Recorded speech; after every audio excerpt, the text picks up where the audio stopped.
Boker Tov, aujourd'hui on est Rosh Chodesh Tammuz. Vechen, c'est la Lula d'un des plus grands de l'histoire juive, Yosef Hatzadik, celui qui a su se préserver de la sniout. Baruch Haba, Boker Tov. On a commencé un peu tard aujourd'hui. Ezrat Hashem pour la récupération de nos 3 enfants. Ce Shabbat, en levant le verre de Kiddush à la maison, j'ai pensé aux 3 familles qui malheureusement ont eu leurs enfants enlevés. Comment est-ce qu'ils ont levé leur verre de Kiddush? Comment est-ce qu'on peut être tranquille chez soi, sachant que dans la chaleur dans laquelle nous étions ce Shabbat, il fait particulièrement chaud. On était tous sous les masganim et on s'imagine que ces enfants n'ont pas de masgan là où ils sont et loin d'avoir des ventilateurs. Que Dieu bémet les ramène le plus vite possible, surtout que ce sont des enfants inexpérimentés, qui sont encore très jeunes, ne se rendent pas compte de la douleur et de la difficulté dans laquelle ils peuvent se trouver. Ce n'est même pas des soldats qui ont vécu la tironoute, qui ont vécu les 3 mois d'entraînement pour savoir comment se sortir.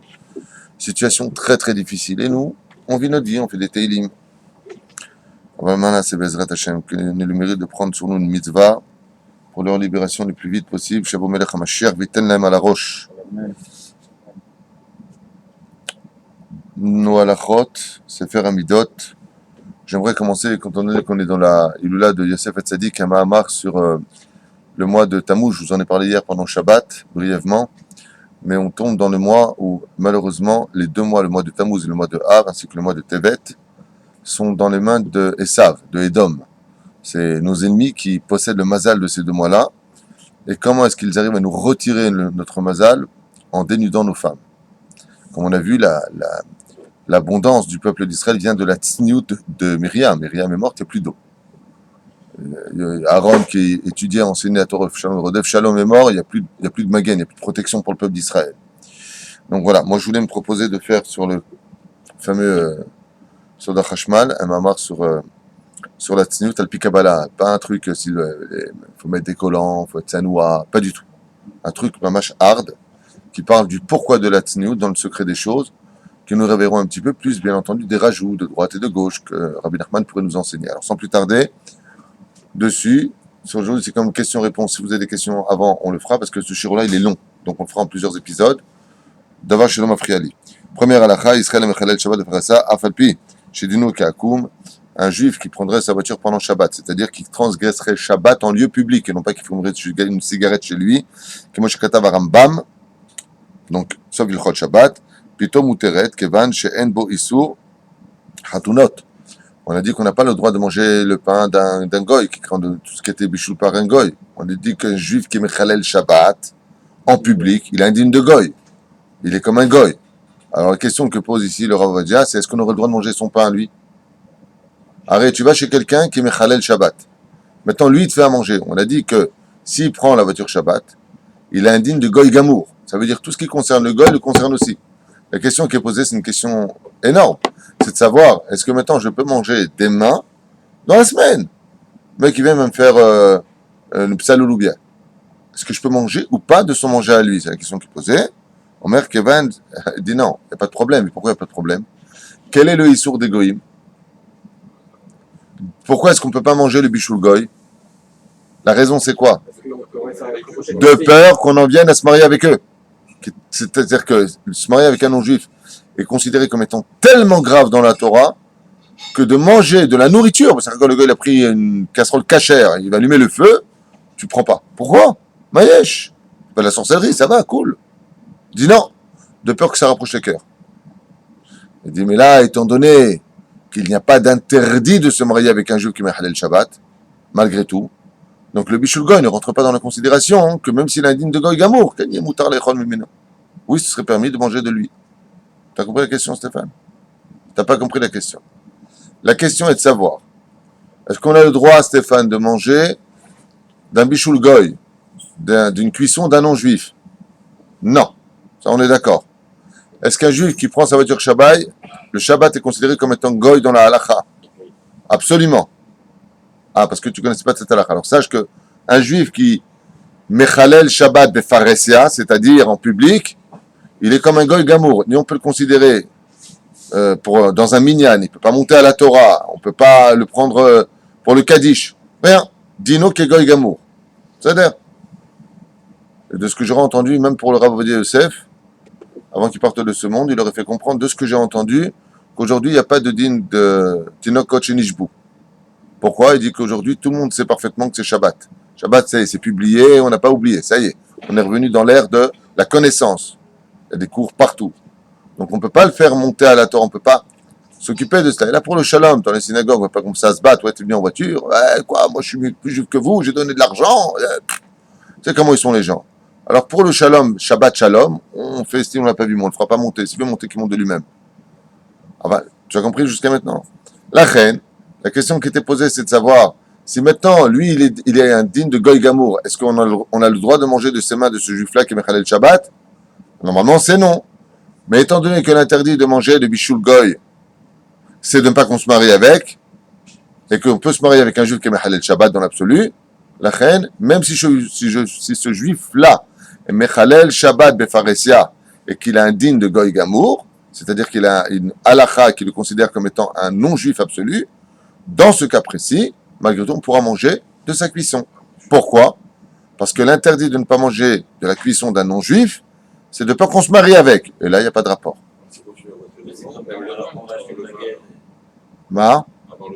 Le vin, il y a une Nesser Hassour. Celui qui prend sa voiture Shabbat, s'il touche du vin qui n'est pas Mevouchal, il a rendu tout le vin comme un goy.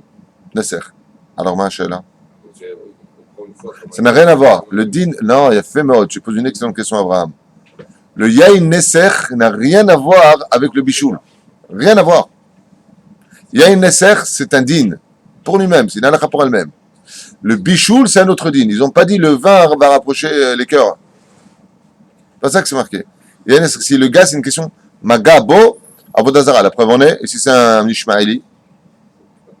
Par exemple, si maintenant je reçois un vin qui vaut, je dis n'importe quoi, hein, 100 € la bouteille. On me propose de l'acheter pour 50 € la bouteille, et j'ai déjà des acheteurs en Italie qui veulent l'acheter. Est-ce que j'ai le droit d'acheter ce vin et de le revendre? Non, du vin non cachère, bien sûr. Pourquoi? Pourquoi? Quelle est la raison? Donne-moi la raison, puisque tu as parlé, David. Va jusqu'au bout. Lâche-toi. C'est gonna find. On n'a pas le droit de profiter d'eux? Eh bien, il a fait. Et si c'est des Ishmaélim qui me le vendent, est-ce que je peux vendre du pain d'Ishmaël? Si le vin m'a été vendu par un arabe, je peux le revendre. Donc, si j'ai une bonne occasion, j'achète du vin non juif. Donc, taref du vin non juif. Si je l'achète d'un arabe, je peux le revendre. Si j'achète d'un chrétien, je ne peux pas le revendre. Et pourquoi? Moutard. Dans ce cas-là, oui. Si la personne, elle est athée, oui. Mais comme les vignes sont bénies par les curés, donc, il y a Ana'a Be'avodazara.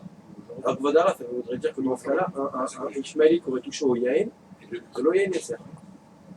C'est pas Yain Nesser, si un Ishmaéli il a touché à du vin, on pourrait le boire. Mais c'est pour ça qu'il y a des lois différentes. Il y a des lois différentes. Si un Ishmaéli, un arabe, il te sert le vin, ce qui est dans le verre est interdit, ce qui est dans la bouteille est permis. Si c'est un chrétien, tout est un sourd. Tu ne connais pas les lois? Il y a une différence entre si c'est un arabe qui a renversé le vin, qui a touché la bouteille, et si c'est un chrétien qui a touché la bouteille. Il y a des lois. Car dans le judaïsme, le christianisme est considéré comme étant un culte d'idolâtrie, tandis que l'islam n'est pas considéré comme étant de l'idolâtrie. Donc il y a quand même une différence. Non, je sais pas si vous avez remarqué, quand on parle avec quelqu'un, il est goy. Il dit non, je suis pas goy, je suis arabe. Goy veut dire nation en fin de compte. Mais il y a quand même une différence entre Esav et Ishmaël dans l'absolu. C'est-à-dire, je finis cette halakha. Je voulais faire ça en 2 secondes, tuer. Kevan she'en bo isur chatonat, im pito shomeret Torah, mizvotav yesh ba irat shamayim, uteret la'inaseh bar Israël. Bito. Ok. Uteret, donc si sa fille à lui, elle shomeret mizvot, elle veut se marier, alors tu dis maintenant, il vient de cette personne-là. Uteret la'inaseh bar Israël, ve'ailach, pat she'afa le'atzmo, ou gars she'afa le'atzmo, uteret echol Israël. Et donc, Ken y est moutar. Je m'arrête là parce qu'il est tard. Tant pis pour vous. Rabbeinu. Ah là là là là là là. Si les gens savaient qui était Rabbeinu, on n'aurait plus aucune raison d'être triste de savoir qu'un tel tzaddik a fait partie de notre peuple et qui nous éclaire encore par sa Torah. rien que de savoir qu'on a eu le srout, et que vous avez tous les matins le srout d'apprendre la Torah, de Rabbeinu, là, vous avez le Sefer Amidot. Ce livre qu'il a écrit, on a dit hier, à quel âge?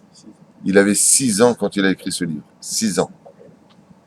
Et celui qui a déjà étudié le Talmud peut affirmer, Pe-Echad, que tout ce qui a marqué ici comprend les plus grands secrets de tout le Talmud à un degré des plus élevés qui existent. Ça veut dire qu'à 6 ans, non seulement Rabbeinu connaissait parfaitement tout le chasse, tout le Talmud, mais il ne le connaissait pas au niveau du pshat, il le connaissait au niveau du sod, à l'âge de 6 ans, parce qu'il a écrit à 6 ans, et il ne l'a publié que 20 ans plus tard. À 26 ans, il a publié ce livre. Je l'ai mis de côté. Vous vous rendez compte? Qui était Rabbeinu? On va parler de lui pour la Sniout. On ne peut pas parler de la Sniout sans Rabbeinu, vous allez voir de quoi je parle. Comment est-ce qu'il a fait pour lutter contre l'envie des femmes, la beauté féminine, puisque lui-même le disait, je suis particulièrement attiré par la beauté féminine, mais je vais m'occuper de mon Yitzhara, on verra ce qu'il a fait pour y arriver. Chose incroyable. Bien. À cause de celui qui fait des Nedarim. Voilà, ça par exemple, on en est là. Bah voilà, Bepashtout, ça c'est une Gemara Mforeshet. Ba'avon Nedarim Banim Metim. À cause des gens qui font des Neder, font des promesses et qui ne tiennent pas leurs promesses, leur enfant décède. Ça, il y a marqué ici Banim, dans la Gemara c'est marqué Ishto ou Banav, ou sa femme ou ses enfants mourront, à cause d'un Neder. Qui on a vu sa femme mourir à cause d'un Neder? Yaakov Avinu. Il a fait un Neder d'aller à Bethel faire un korban. Il l'a fait, mais il a tardé pour le faire. Sa femme est morte sur la route. Alors, là, il rapporte Shinu Imakom, Gorem le Banim. Celui qui n'arrive pas à avoir des enfants à telle adresse, qu'il change d'adresse, il aura des enfants ailleurs. Shinu Imakom, le fait de changer d'endroit, nous dira Beno, Bezrat Hashem, peut faciliter le mazal de la personne pour avoir des enfants.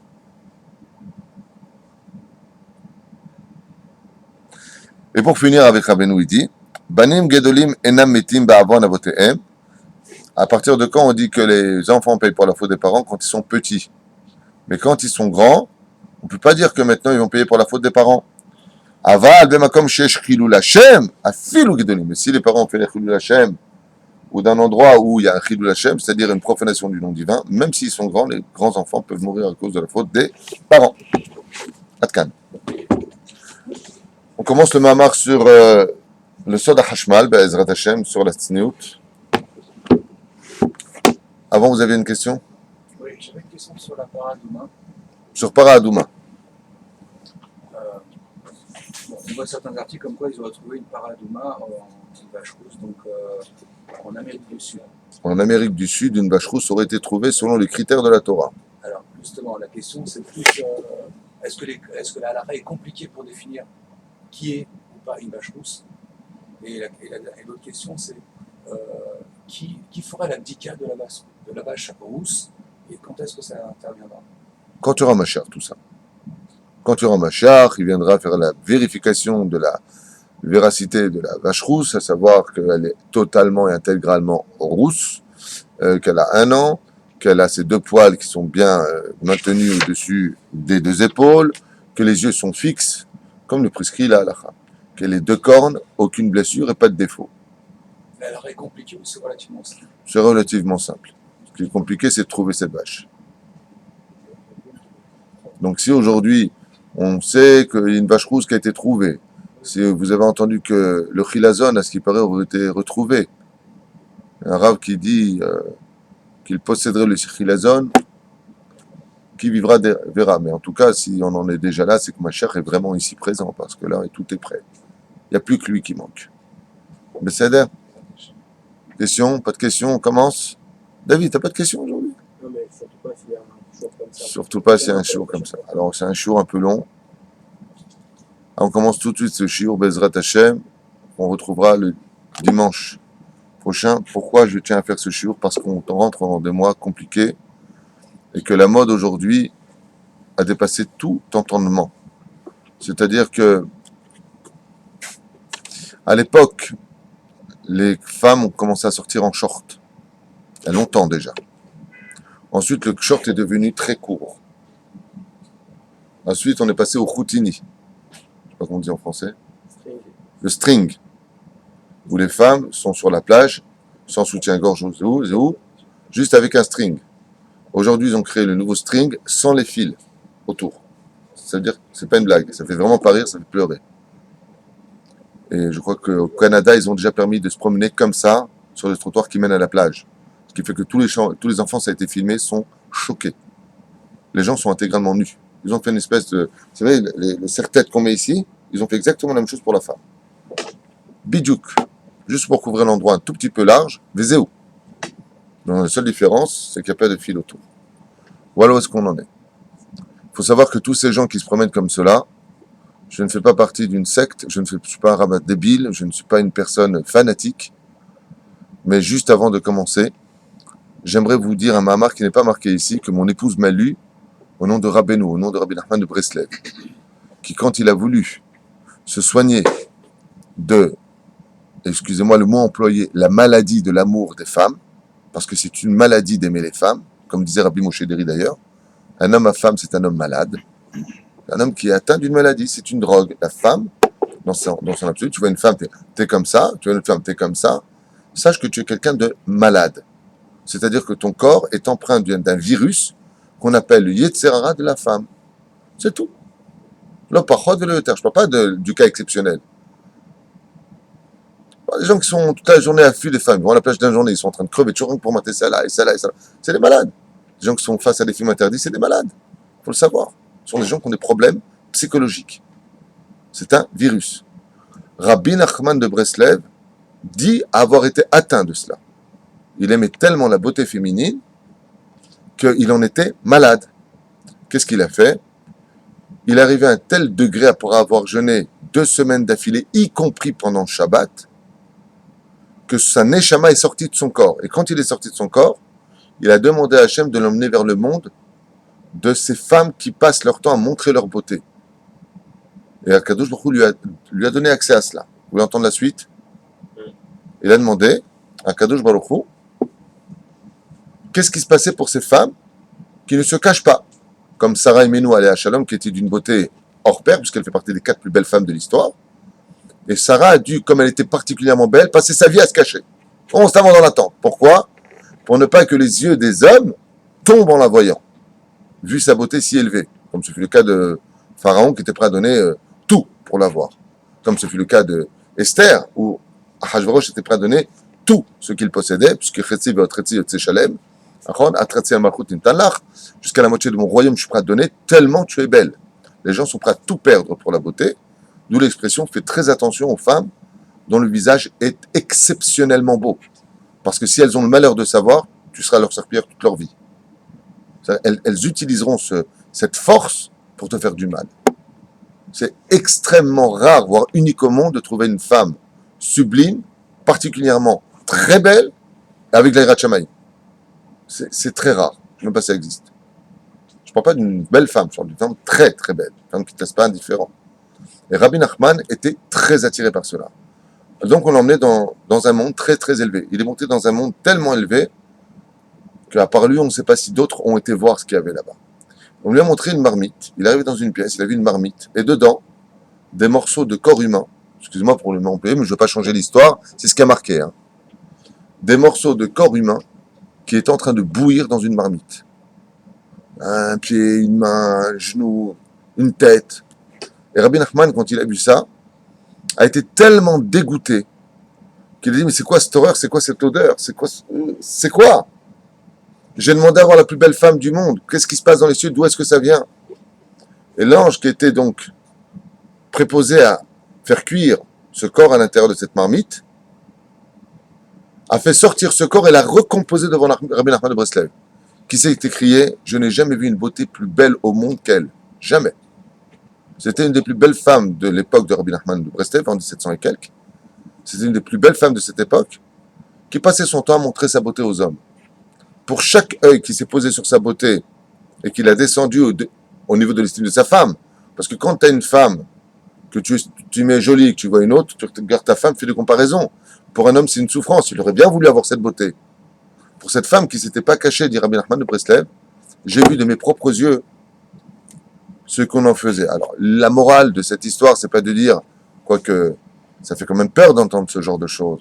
Ce genre d'histoire, dit Rabbi Nachman de Breslev dans son récit, c'est pas de nous dire regarde ce qui attend la femme qui était belle et qui a passé son temps à faire mourir les yeux des hommes, c'est-à-dire l'archilotam, regarde comme je suis foutu maintenant, regarde comme je suis belle, et les gens la regardent. Il dit bon, ce qu'il attend, bon, vous le savez, derech hagav, ça veut dire par la même occasion, sachez que ce qu'il attend, c'est qu'on la coupera en morceaux, qu'on la fracture dans une marmite. Ça, c'est ce que j'ai vu de mes propres yeux, dit Rabbi Nachman de Breslev, pas David Twitou. C'est dans son livre Chaim Moharan. Ce qui a été traduit en français, que ma femme a lu pendant Shabbat. Mais c'est pas ça le truc. Il dit, c'est que Rabbi Nachman de Breslev, après ce qu'il a vu, s'est détaché totalement de l'amour des femmes. Pourquoi? Il dit, parce qu'en fin de compte, c'est quoi? Quand tu vois la femme, tu prends chaque membre, tu l'enlèves, et que tu vois vraiment ce que c'est rien. On se fait avoir par un virus qu'on ne comprend pas.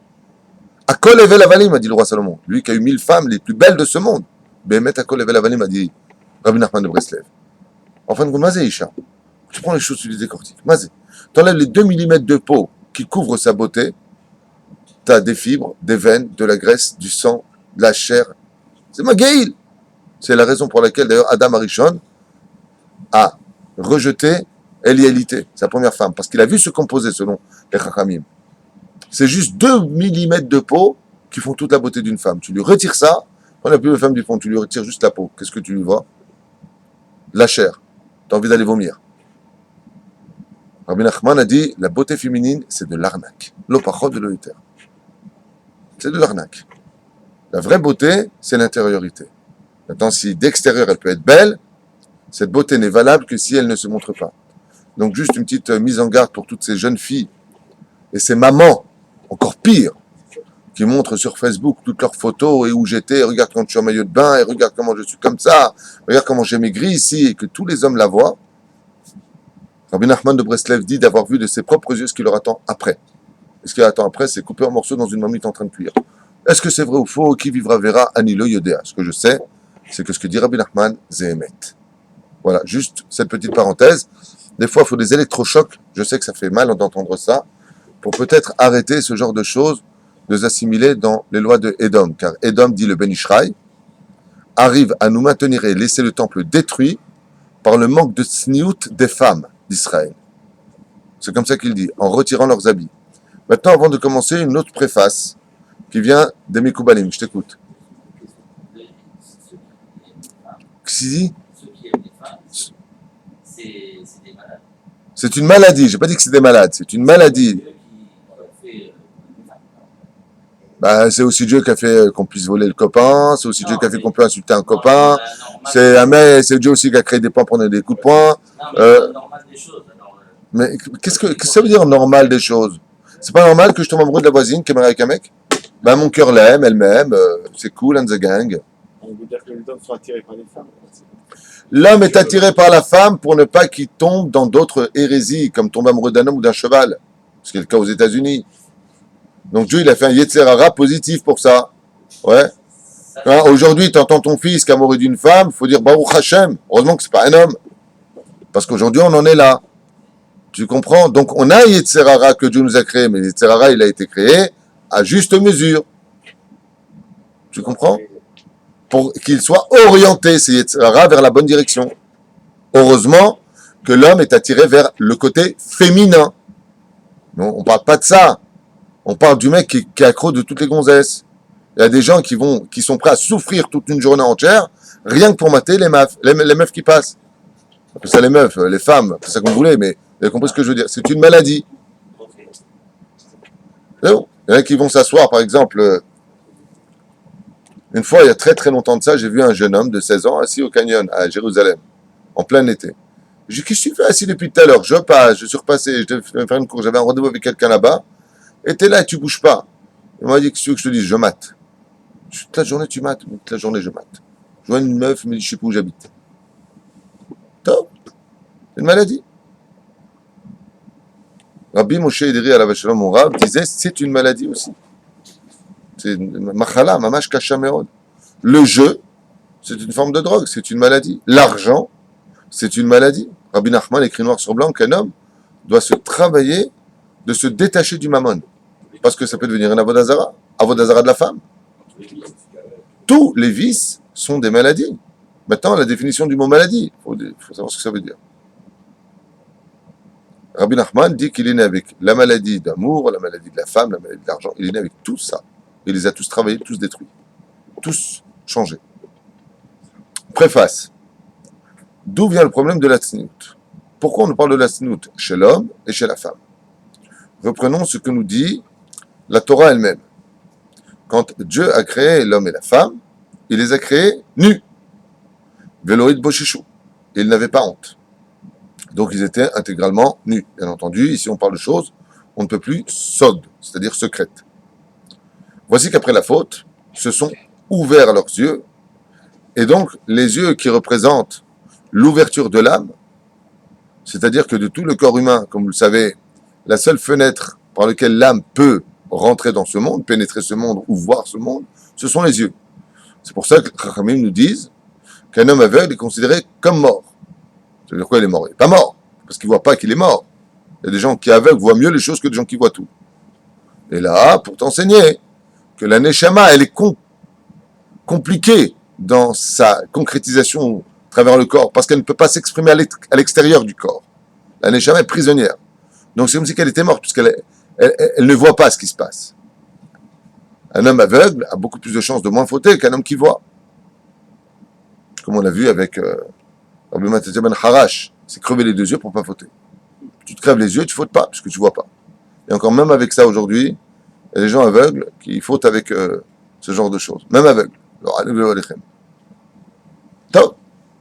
Une fois qu'ils ont fauté, et que les yeux se sont ouverts, il y a marqué qu'ils ont eu honte. Pourquoi? Ils ont honte parce qu'ils étaient nus. Et dans le texte de la Torah, c'est marqué noir sur blanc. Qu'est-ce qu'ils ont fait immédiatement? Ils se sont couverts.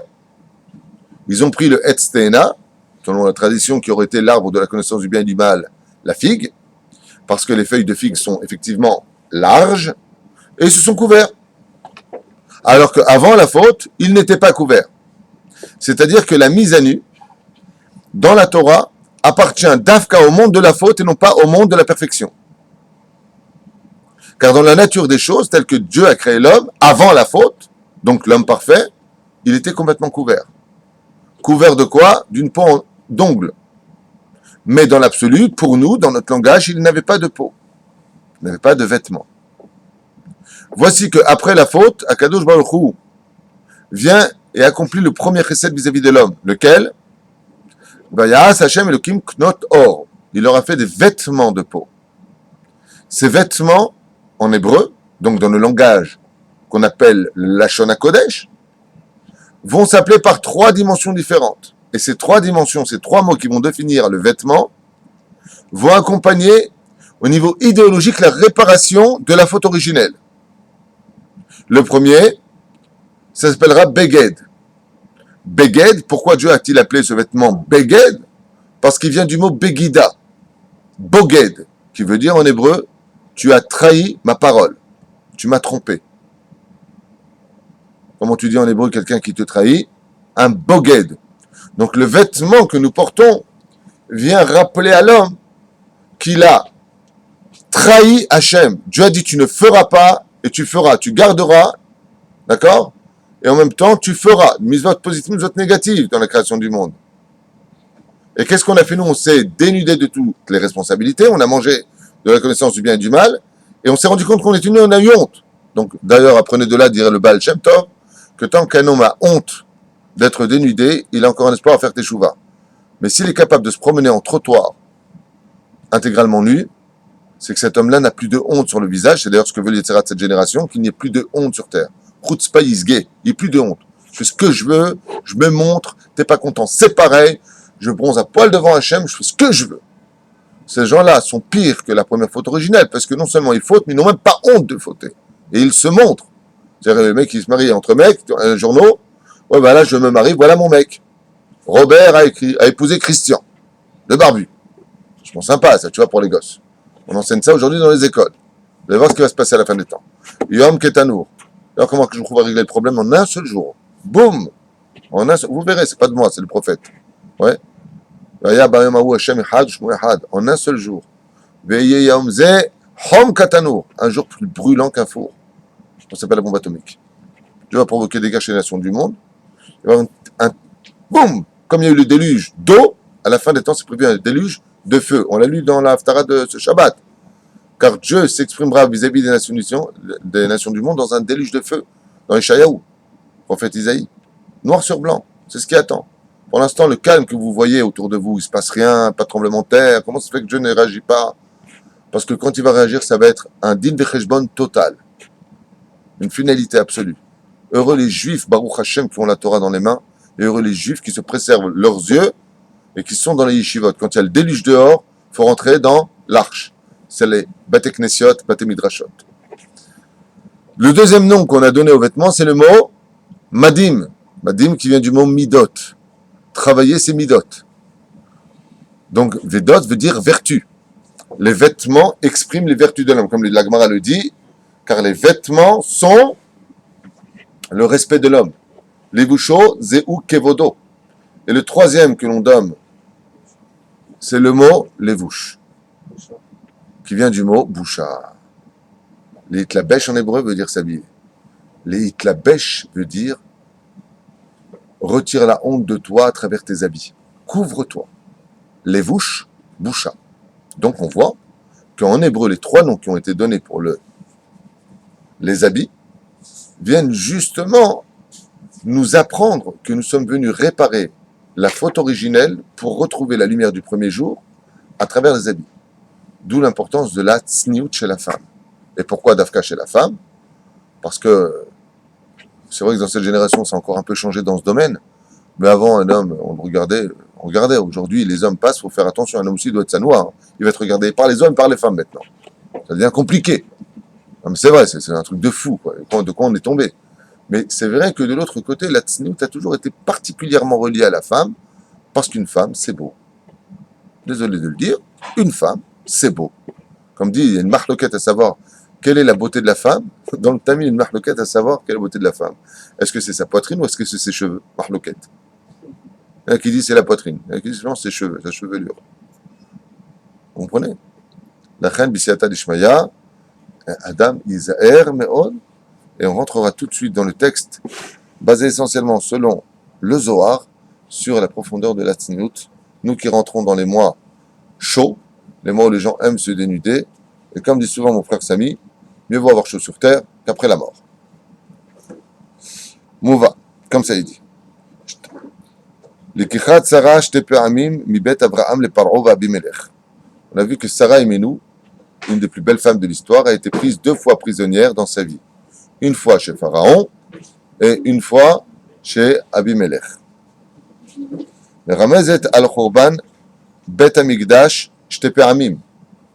Et de là, les Chachamim nous disent, pourquoi est-ce que Sarah Imenu a-t-elle été prise 2 fois de suite, prisonnière, une fois chez Pharaon et une fois chez Abimelech? C'est à cause de cela, les 2 temples seront détruits. Quel rapport? Nous allons voir. Et cela fait une allusion, il dit ici, aux 2 Beth Amikdash. Vilichora tsarich bi'ur, aref Pharaon Abimelech lo asu maseznut. Et il dit ici, il faudrait quand même comprendre pourquoi. Parce que Pharaon, tout comme Abimelech, n'ont pas fait d'acte sexuel avec Sarah. Il n'y a pas eu d'attouchement. Donc, en quoi le fait que Sarah a été prise par eux a provoqué d'une façon allusionnée la destruction des 2 temples? C'est pas normal.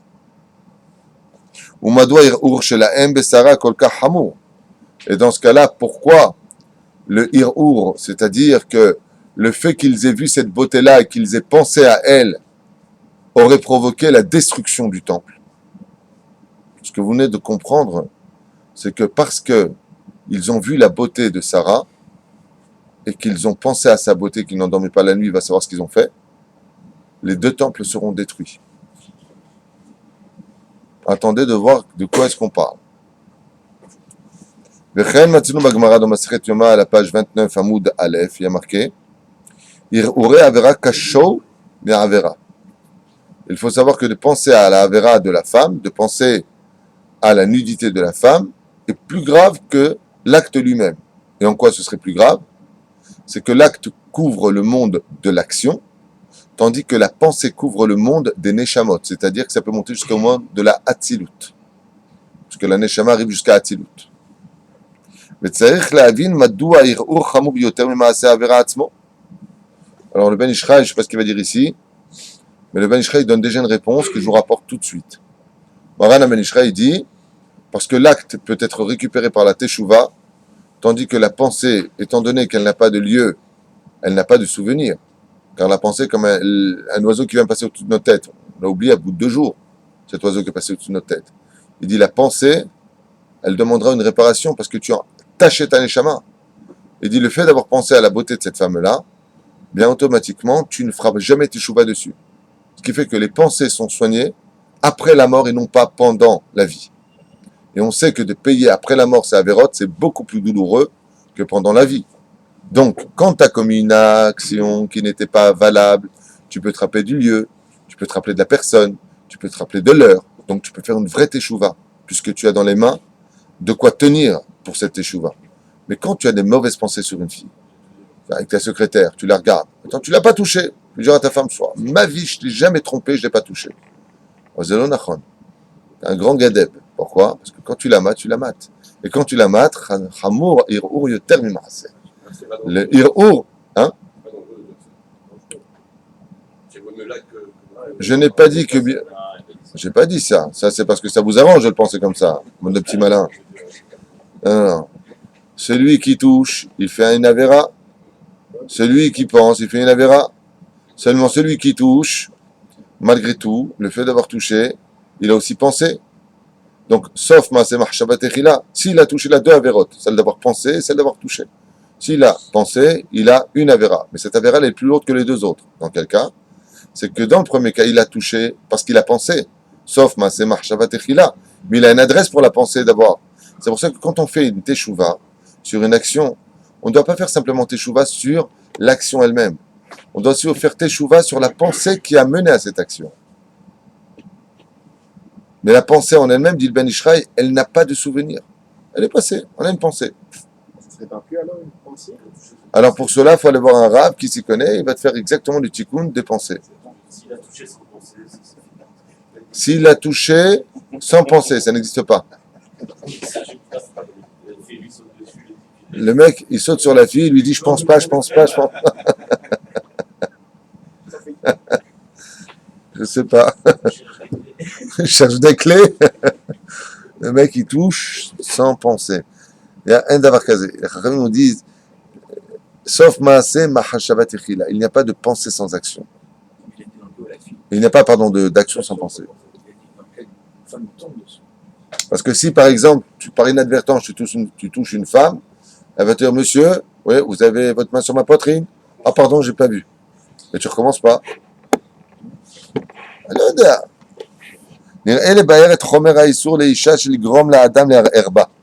Il y a lieu ici que les gens se réveillent vite, nous dit ici les Chachamim, de faire très attention, de ne jamais provoquer des pensées chez les hommes, vous, les femmes. Donc les photos où les femmes se dénudent et elles se montrent et elles incitent grâce à toutes sortes de mise en pratique comme le Botox, pardon, je ne sais pas comment ça s'appelle, pour montrer leur forme ou leur poitrine ou ainsi de suite, il dit Zéou Chamour Beyoter. Ce sont des choses qui sont extrêmement graves. Alors attention, j'entends déjà la femme qui dit pour le mari, c'est une mitzvah. Son Rav Yosef, c'est un homme. D'ailleurs, Rav Yosef, il a fait un psaque sur ça. Qu'aujourd'hui, il faut faire très attention pour Bezrat Hashem que sa femme soit très belle, parce que la compétition d'or est très grande et la faute est très facile. Donc, il faut vraiment que les femmes soient belles pour leur mari. Quand le mari rentre, pas il lui dit maquille ton cœur et ton corps et bigoudi et ferme ton peignoir mal fermé ou la neuf à la boue. Pas du tout. Il faut que quand la femme elle rentre à la maison, Baruch Hashem, sa femme elle est belle. Pourquoi? Ou le mécané be'afechad. Baruch Hashem, halek sheli tov. Mais si sa femme elle est fichele, tu es rentré, elle vient une journée comme ça, tu ressors dehors, tu dis à ta femme, bon, je vais sortir, hein. Je vais descendre le chien, ouais. Non, c'est pas une blague. Je sais pas combien, Baruch Hashem, le salaire peut être très grand pour une femme qui se belle. Pas que Dieu bénisse mon épouse, que Dieu mamache la bénisse. L'été dernier, à la maison, petite parenthèse comme ça, vraiment pour mon épouse porte la perruque, mais sur la perruque, elle a un foulard. Donc, elle perruque, juste pour la mèche devant, mais elle a un foulard qui couvre toute sa tête. Et il n'y avait pas encore le masgan à la maison. Et je rentre comme ça vers 6 heures le soir, et je vois du front de mon épouse s'écoule une goutte de sueur. Elle avait très très chaud. Et je lui dis, mais pourquoi t'enlèves pas ton kissouille, mais une casquette. Et mon épouse m'a répondu à ce moment-là, non, je sais que tu m'aimes avec cette coupe-là, je la garde jusqu'à ce que tu rentres. Ce soir, avant d'aller dormir, j'enlèverai. Je dis quoi, tu restes comme ça depuis tout à l'heure, tu es rentré 1 heure de l'après-midi, comme tu savais pas à quelle heure j'allais rentrer, elle me dit, comme je savais pas à quelle heure tu allais rentrer, je suis resté comme ça, parce que je sais que tu aimes quand je suis belle comme cela. C'est Eshet Haïl Mimtsa. Ce qu'elle a fait comme mitzvah. Maintenant, moi, j'ai eu de la peine pour elle. Je lui ai dit, non, vas-y, enlève, fais ce que tu as à faire. N'baya. Pas donner le guet parce que j'aime moins comme ça ou comme ça, c'est bête. Elle m'a dit, non, non, non. Elle est restée jusqu'à 11h, jusqu'à minuit, jusqu'à ce qu'elle est partie dormir avec la même coupe, avec la même coiffure. Pourquoi? Quand le mari rentre, voilà, je suis belle pour toi. Tu ne regardes pas les autres. Et c'est pareil, tous les vendredis, je vous ai déjà raconté tous les Shabbat Kodesh, quand je pars d'ici à toute vitesse, elle fait la moitié du chemin. La moitié du chemin. Et à chaque fois, je la rencontre. Je sais pas, je lui lance pas un message, mais ça m'arrange pas trop parce qu'elle marche très doucement. Et donc, je lui lance très doucement. Donc, je prie pour qu'elle est pas trop loin de la maison. Je lance pas de message, hein, ma femme. Mais juste que, et je lui ai demandé, mais pourquoi tu viens m'accueillir à chaque fois? Elle me dit, ça fait chaud, tu m'attends pas quand je rentre. Parce que des fois, on fait les tennis pour les enfants, des fois, on tarde. Et des fois, je suis arrêté sur la route, on me parle. Enfin, j'ai rencontré Rabbi Meir Abu Hatzera, là, chez Meshrouri Hayou, ouais, et il m'a parlé pendant une demi-heure. Ma femme, pendant une demi-heure, elle était plantée, elle attendait. Je dis, pourquoi t'es pas rentré? Elle me dit, non. Tu me vois de loin, dès que j'arrive, elle se maintient au milieu du trottoir, ça, je la vois. Je dis, pourquoi? Comme ça, tu ne regardes pas les autres. Je ne regarde pas les autres. Tu me vois, moi. Ishatraïl Mimsa. Bon, il y a d'autres femmes, la vérité, même si elles se tiennent, ça ne marche pas, peut-être, je ne sais pas, mais qui Caron, même si elles sont mieux, le mec qui regarde. Aval c'est Eshet Haïl, c'est Isha Tova. Une femme qui fait tout pour protéger son mari de la Avera, Zot Isha Tova. Dizman הזיווג האישה מקבלת מבעלה את השפע והקדוש ברוך הוא מעביר דרך הבעל ושפע זה, waouh, waouh, waouh. Là, ce que vous allez entendre, mettez vos ceintures. Écoutez bien, c'est très important. Dizman azibou, quand l'homme et la femme sont ensemble dans leur relation, on parle d'intimité. Aïcha mekabelet mi ba'ala et shefa shakadosh baruchu ma'avir derech ha'ba'al. La femme reçoit l'abondance que Dieu envoie par le biais du mari. Veshefa ze yeshbo netinat chaim laïcha. Et par cette abondance que reçoit le mari, qui transmet pendant qu'il est avec sa femme à son épouse, il communique de la vie à sa femme. Imze apratim akilulim bechayav shel adam.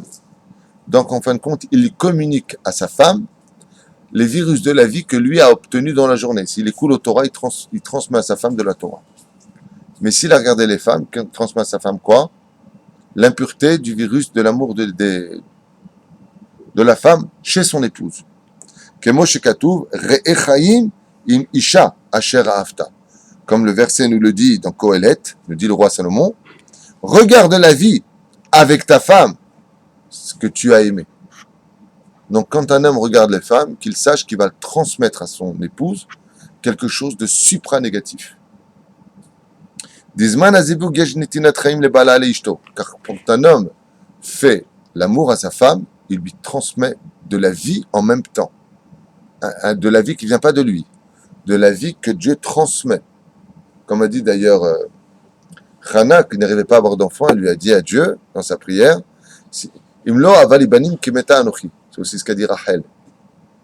Pourquoi elle voulait son mari? Quand une femme se sent désirée par son mari et aimée par son mari, elle aime la vie. C'est pas qu'elle aime la vie dans l'absolu, c'est que son mari lui transmet la vie. C'est pour ça qu'il y a peut-être des femmes qui appellent leur mari ma vie.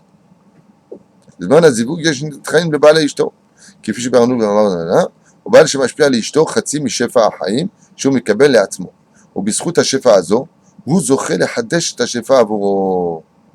כפי שהדבר נעשה בספירות דפרצופים העליונים. Donc on rentre aussi dans des domaines de Kabbalah de très haut niveau. On parle de partsufim. chez Partsouf Abba, Mashpia, les Partsouf Ima. Car on sait que papa, dans les cieux, donne à maman. On parle de Yudke qui donne à Vavke. Donc papa c'est l'homme, maman c'est la femme. On passe.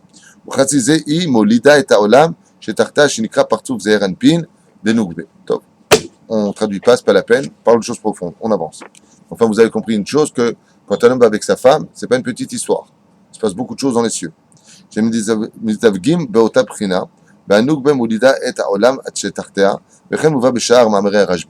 ici de Kabbalah, ou du Hari Akadosh,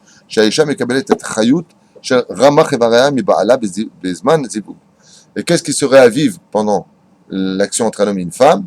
Les 258 membres de la femme seraient à vivre totalement.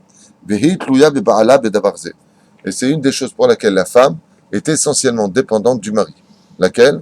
Celle de se réunir à lui et de se régénérer totalement les os et ses membres par la vie. Assez. Et regarde ce chidouche comme il est magnifique. Et c'est pour cela qu'à l'Pisode, la femme est quitte des mitzvot assez de la Torah. Comment ça se fait que les femmes sont quittes des mitzvot assez comme la mitzvot tefilin, la souka, le loulav? Comment ça se fait qu'elles sont quittes? Parce qu'en réalité, la femme, ce que je veux dire est incroyable, mais c'est pas de moi, c'est ce qui a marqué. Je vous le relis en hébreu, vous voulez l'entendre parce que c'est un choc. Écoutez bien ce qui a marqué. שאישה מקבלת חיות של רמ"ח איבריה מבעל בזמן הזיווג, והיא תלויה מבעלה בדבר זה, ולכן, et c'est pour cela, היא פטורה מרמ"ח מצוות, assez, traduisez, et c'est pour cela que la femme est quitte des mitzvot de la Torah, ça veut dire, hormis ce qui la concerne bien sûr, hein, mais des mitzvot assez de la Torah comme nous les hommes, Shazman Grama. Pourquoi? Parce que quand la femme fait l'amour avec son mari, elle prend les mitzvot de son mari, des 248 membres avec lesquels le mari a fait, ouais, et elle se nourrit à travers cela des mitzvot de son mari. C'est incroyable. Et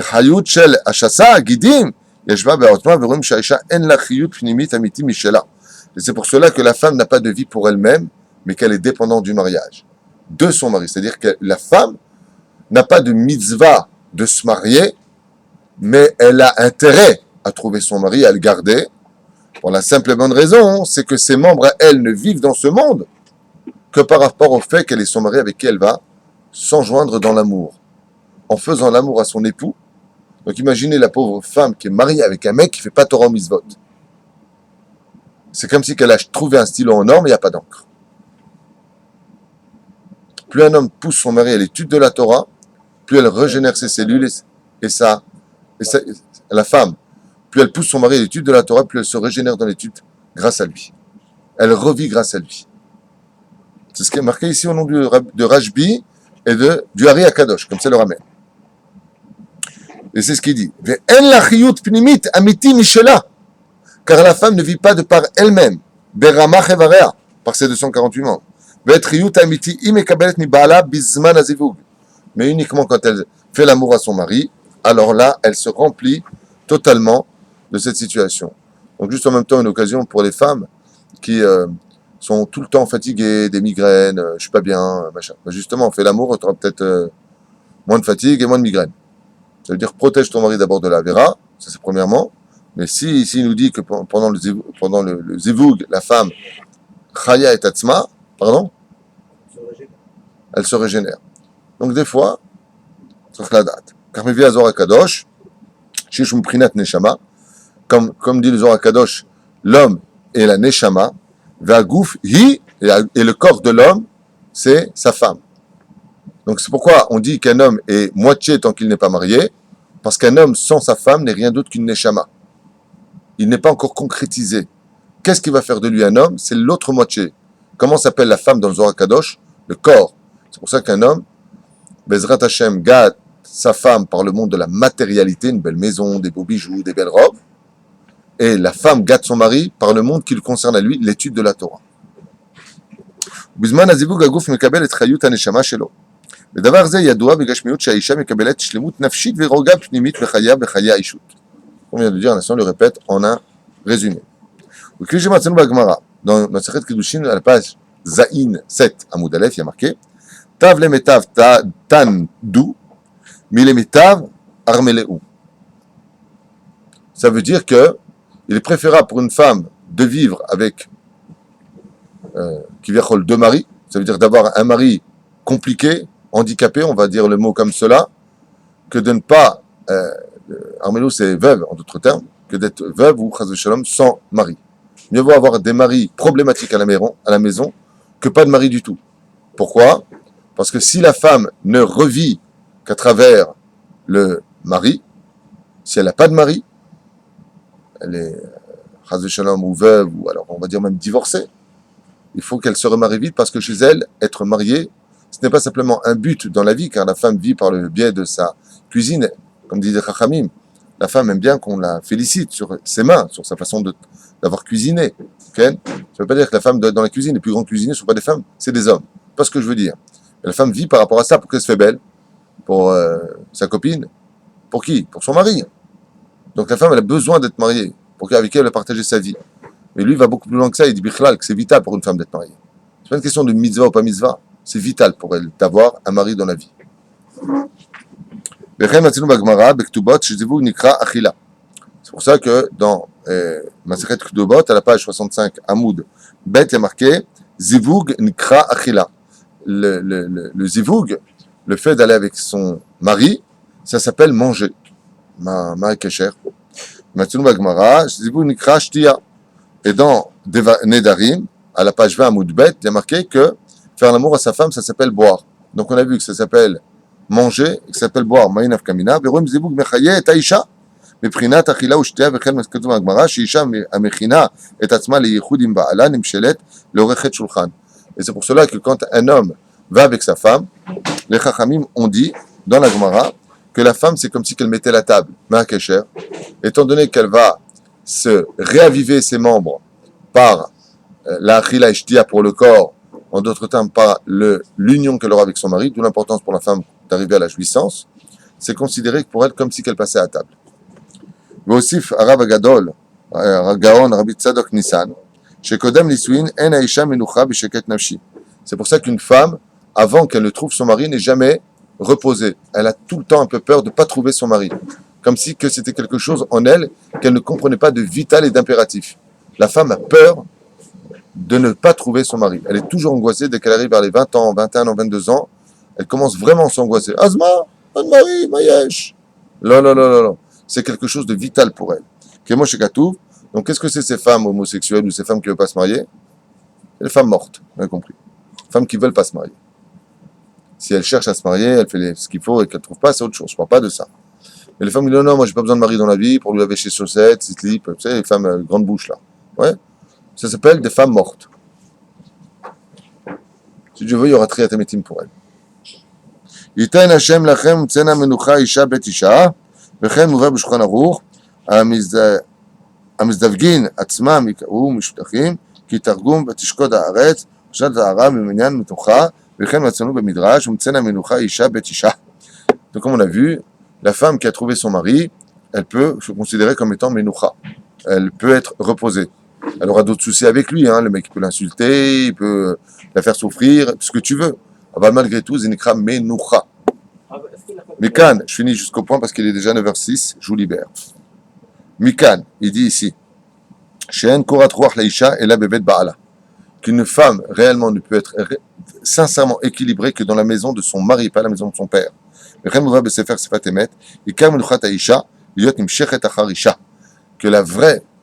le vrai bonheur d'une femme, c'est quand son mari est tellement exemplaire et tellement merveilleux qu'elle n'a de vie que pour lui. C'est un truc de fou. Alors on pourrait dire la femme, c'est pretty woman. Moi, je veux mes sacs, je veux vivre ma vie, je fais ce que je veux, tu fais ce que tu veux. Ce que veut ce nouveau monde moderne dans lequel on vit cette génération où le mari il fait ce qu'il veut, la femme fait ce qu'il veut. Pas du tout. Ramil dit il n'y a aucun bonheur dans ce domaine-là. Le seul bonheur, c'est quand la femme n'a que deux yeux pour son mari.